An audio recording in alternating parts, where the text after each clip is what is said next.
His children didn't know how their father made his living, or why they so often moved. They didn't even know their father's name. It is interesting the many ways you and I overlap. You're the youngest of 3 James boys, and I'm the youngest of 5 Ford boys. You have blue eyes, I have blue eyes. You're 5 feet 8 inches tall, I'm 5 feet 8 inches tall. Welcome to Hide and Seek TV. I'm about to get ready to do a quick breakdown on your boy Jesse James. I'm about to take it way, way back on y'all right quick. And this right here is so funny because as you see, you clearly have Masons, you know what I mean? Clear Masons. And I'm just looking at it like, come on, y'all. There's no way around this. It's clear Masons. And the thing that got me too, before I get real deep into this, is how what is so crazy is the numbers, man. It's like they say he robbed 12 banks. Pay attention to these numbers. Like these are like the most notable. Like it's probably not 100%, but just like in general, I came across it plenty of like just scrolling through, checking it out, and it's like 12 and banks being robbed and 7 trains is like basically the is obviously this guy's Masonic. You get what I'm saying? It's just like there's no way around it. But I'm gonna delve deep into this because what I want to talk about right quick is Jesse James.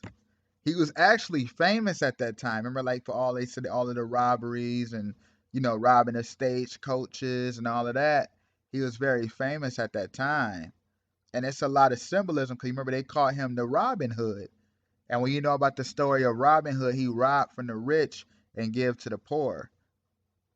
And I want to really delve deep into that aspect because when you understand the aspect of the train, which is very deep, the whole aspect of the train represents the aspect of leaving like captivity. Hence the whole aspect of like Underground Railroad with Harriet Tubman. Like you know how they call her Moses of the Underground Railroad. And I actually broke that down with Harriet Tubman. That was all just like a myth. You only found out about Harriet Tubman through the story of Sarah Bradford. You know what I mean? It's just right in our face, but I'm gonna keep this thing rolling. If you remember, um, that's all it really represents is basically leaving like captivity and going into freedom. That's all it represents. Notice why they robbed the trains because what that represented when they robbed the train, all that represented was them just practically like taking like the goods because the train represents nothing but salvation and it has goods and passengers. So it's basically showing like they're stopping that aspect and they're like robbing it, you know what I mean? Like taking from the kingdom. That's all it represented.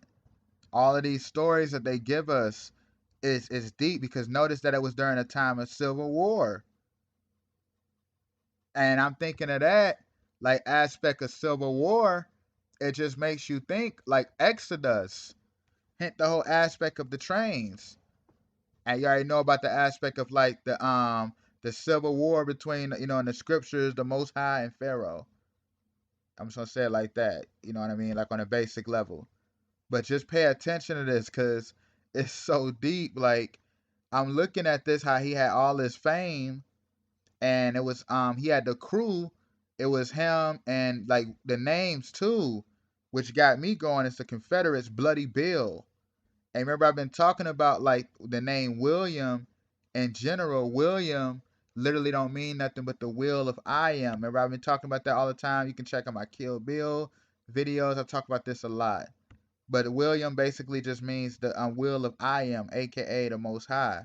Remember the Most High, Exodus 3:14, tell Israel the Most High said unto Moses that I am sent you.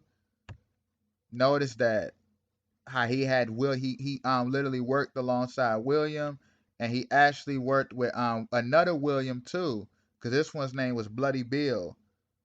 Because he was he killed the judge. He used to shed a lot of blood. But the other guy name was William Quantrill. You see what I'm saying?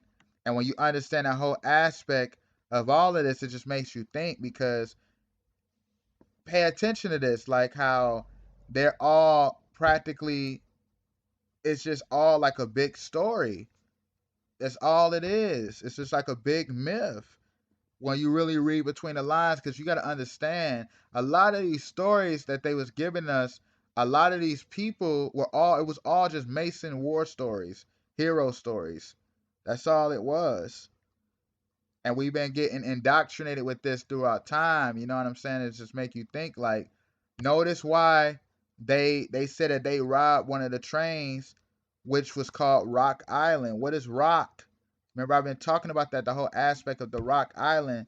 The aspect of the rock is talking about the Masons, the stones. Pay attention to how they report certain things. You know what I'm saying? It just, you got to really read the stuff that these people be doing. And I just really want to like touch on that. And another thing too is how the guy who was writing on him, you obviously can see this man as a Mason. His name was John Newman Edwards. You obviously can see this man was a Mason.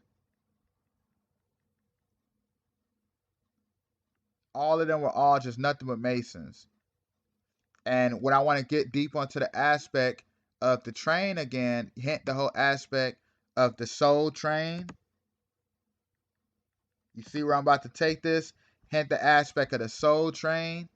And I'm going to keep it going because when you understand it too, the word trans, like, like transit, like transportation, all of that derives from train. And when you think about that, hint how we're like in a new world with the whole aspect of transhumanism, transgenderism. You get where I'm going with this? Like it's deep stuff. You know what I mean? Like you remember the song by Aretha Franklin, "The Train Is Gonna Come," and all of these things, especially like it was another track too by a man named Ramblin' Jack Elliott. It's called Railroad Bill. Remember I've been talking about the name William, how Bill is short for William? And notice how he said Railroad Bill, he never worked and he never will. It's a ride, it's a ride, it's a ride. Railroad Bill's a mighty mean man. And I'm actually going to show something else in a minute. Like, and it's another thing just to keep this thing rolling. Billy Crystal. It was a movie called Throw Mama from the Train. And one of the main characters on the movie name was Billy. His real name is Billy Crystal, which is so deep because you already know the name Billy, aka William, Will of I Am, and Crystal, like the living crystal waters. But I'm gonna keep this thing just rolling right quick because when you look back at, and yeah, another thing, how Jesse James and his killer Robert Ford both were the youngest of their siblings. Both were born 4 months apart. He was born in September. Robert was born in January. They both was born 4 years apart. 4 months apart, I'm sorry. And they both died 4 years apart. They both were the same height. They both had blue eyes. Like, come on. And then you remember the show, just to go back to the train aspect right quick. Remember the show Thomas the Tank Engine? The creator of it was named Wilbert, which don't mean nothing but but like the shining wheel. The shining bright wheel of William. Of Will. Remember I've been talking about the Will I Am, the bright shining will of I Am, and his son name is Christopher, and he helped create it.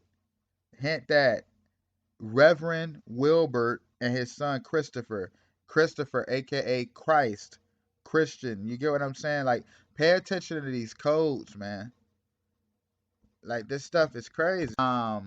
Jesse James, it just makes you look at it like how they say he died at 34, and he died at St. Joseph's in St. Joseph, Missouri. Hint the old aspect. His name, first off, is Jesse, which don't mean nothing but the father of David, which King David, who roots out of Jesse, who the Messiah comes through. You get what I'm saying? So when you look at it, you got the last name James, which don't mean nothing but Jacob, 12 tribes of Jacob. And then he dies in St. Joseph, Missouri, and he dies at 34 years old. When you understand the Masons, the number 34 represent the aspect of giving a eulogy to the high level Masons who die. The 34 degrees to give the eulogies. And the thing that got me too is how his son named Jesse Edwards James. I'm sorry, Jesse Edwards James. How he had died out in L.A. too. You know what I mean? But I'm gonna keep it going because he had became a lawyer, and you already know. Obviously, he ranked up through the ranks. And when you look at it, how he literally was he like moved to Kansas City, where he was taken under the wing of Thomas Crittenden Jr., who was the son of Thomas Theodore, who had gave the death warrant of the outlaw Jesse James. So you mean to tell me that he literally is taken under the wing under the man whose father had a death warrant for his dad? Come on, yo. Like, come on. And he was the result too of like incest, because his mother and Jesse James were first cousins. You know what I'm saying? That time in that era, that was real common, because you know Jesse James, his family were pastors, and they were very like prestigious in farming. And that made me automatically think like how they literally play this whole aspect, because you already know about like the royal seed. Like I just said, his name is Jesse James, and through Jesse comes out of Jesse's seed down generations comes the Messiah. Like it's no way around it. You see how he died at 34. Remember I was talking about that's a very powerful number among the Masons. You know what I mean? Because it's like basically the whole aspect of receiving a eulogy of those who die at like the high degrees. You know, and I just want to really tap into that, because he was like a literal celebrity in that time. He was very famous. And I want to get into that right quick, because what got me going is how his dad name was Reverend Robert. Remember I already said Robert, I had broke this down. The name Robert don't mean nothing but bright star. That's all it means. And then his mother, her name was Zerelda Cole James. And what got me thinking about that, which is crazy, because you know, his wife, like I said, is his first cousin. But when you look at that, they had, what was it? I'm looking at it. I think I think it was her, but somebody, they all had 12 children, which literally, like, she came from a family of 12 children. That's what it was. His wife came from a family of 12 children, and her mother name was Mary, and her father name was John Wilson. Like, it's just like the name Wilson and the name John. Like, Wilson don't mean nothing but like the son of Will. Remember, I've been talking about the whole aspect of William. Will I am, the will of I am. And her mother's name was Mary. You know what I mean? Like, it's no way around all of this. It's just all like a big myth, like a big story they gave us. Like, all they do is like they script these stories, and then, you know, in reality, it could have happened. Like, I'm not doubting that it happened, but it's like everything goes according to the script. They've been doing this for centuries.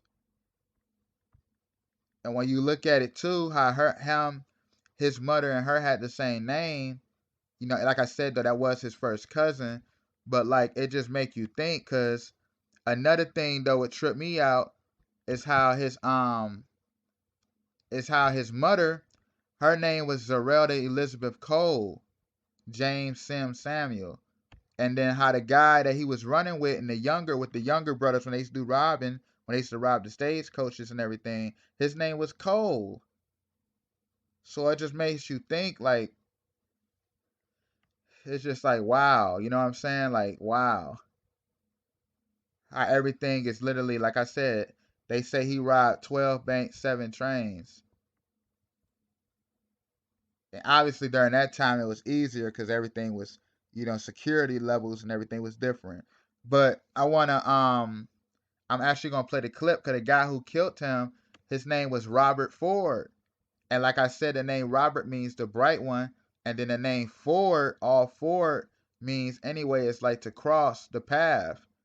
And notice how Jesse James had to die, and then like, you get what I'm gonna get into that in a minute. But let me just play the clip and chime on in.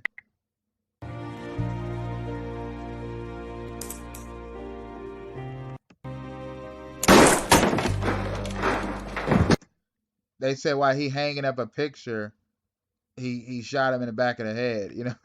And he was an obsessed fan, like he idolized Jesse James, right? How many times do you hear these same stories? How many times do you hear these same stories, yo? It's always the same stories. Because you already know we heard it with William O'Neill, how he was sent in with Fred Hampton and the Black Panthers, then he kills himself. Even though Robert Ford, they said, I'm gonna get to that in a minute. Selena, how she had a fan, join her. I showed that whole breakdown, how that was just based off Misery by Stephen King, but how she has a wild fan who joins up with her and then ends up killing her. That whole aspect, that whole story. And the same thing with Jesse James and so forth. They had the same story time and time again. Every time. And it's just like, come on, yo. Like, the guy who killed Robert Ford, who had killed Jesse James, his name was Edward O'Kelly. And they said what happened. This is what tripped me out. Is how after Jesse James had died, Robert Ford had got like a lot of saloons and stuff like that. He had like a lot of little stores and saloons. And that reminded me just like William O'Neill. Remember when they remember the whole situation happened with Fred Hampton, and then he ended up getting the gas stations and everything like that. The same thing like this. Even though this is hundreds, like 100 years before, but it's just always the same story. But what I noticed is how they said he came in his saloon and said hello, Bob, and then shot him. And they call him the man who killed Jesse James. And he got out. He basically got out because he got out of jail basically because they signed a petition because he had a medical issue and they had a 7,000 signature petition and they like said that let him out. That don't even make sense. What sense does this make? You know what I mean? And they said he died like not too long after that, like 2 years later, basically, because he tried to kill a police officer.